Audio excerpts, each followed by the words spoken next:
Gulf രാജ്യങ്ങളിലെ ബഹുരാഷ്ട്ര കമ്പനികളെ ലക്ഷ്യമിട്ടുള്ള ഇറാൻ ആക്രമണം തുടരുന്നു. ദുബായിലെ ഒറാക്കിൾ ഓഫീസ് ലക്ഷ്യമിട്ട ഇറാൻ ഡ്രോൺ ആക്രമണം നടത്തി.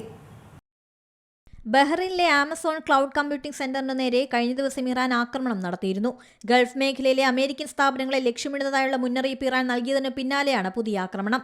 യുദ്ധത്തിലും ചാരവൃത്തിയിലും ആർട്ടിഫിഷ്യൽ ഇന്റലിജൻസ് ഉപയോഗിക്കുന്നുവെന്ന് ചൂണ്ടിക്കാട്ടിയാണ് ഇറാൻ ബഹുരാഷ്ട്ര ടെക് കമ്പനികളെ ആക്രമിക്കുന്നത്. ദുബായ് ഇന്റർനെറ്റ് സിറ്റിയിൽ ഇറാൻ ആക്രമണ ശ്രമം പ്രതിരോധിച്ചതായി UAE അറിയിച്ചു. മറീന ഏരിയയിലെ ഒറാക്കിൾ ഓഫീസ് സമുച്ചയത്തിന് നേരെയായിരുന്നു ആക്രമണം. സംഭവത്തിൽ ആർക്കും പരിക്കേറ്റിട്ടില്ലെന്ന് UAE അറിയിച്ചു. കെട്ടിടത്തിനും കേടുപാടുകൾ സംഭവിച്ചതായി റിപ്പോർട്ടുകളില്ല. നഗരത്തിലെ പ്രധാന ജനവാസ വിനോദസഞ്ചാര കേന്ദ്രമാണ് Marina. Amazon, Microsoft, apple, del technologies, Microsoft, HP, Cisco, Intel, Oracle, apple, Meta പ്ലാറ്റ്ഫോമുകൾ, IBM, JP Morgan chess, Tesla, general electric, Boeing എന്നിവയാണ് ഹിറ്റ് ലിസ്റ്റിലുള്ള മറ്റ് അമേരിക്കൻ കമ്പനികൾ. അബുദാബി ലക്ഷ്യമിട്ടും ഇറാൻ ആക്രമണം നടത്തിയിരുന്നു. മിസൈൽ അവശിഷ്ടങ്ങൾ വീണതിനെ തുടർന്ന് ഹബ്ഷാൻ ഗ്യാസ് പ്ലാന്റിൽ തീപിടുത്തമുണ്ടായി. International desk, Zee Malayalam news. ഏറ്റവും പുതിയ വാർത്തകളും വിശേഷങ്ങളും വിരൽത്തുമ്പിലറിയാൻ സീ മലയാളം ന്യൂസ് എല്ലാ ഡിജിറ്റൽ പ്ലാറ്റ്ഫോമുകളിലും ലഭ്യം.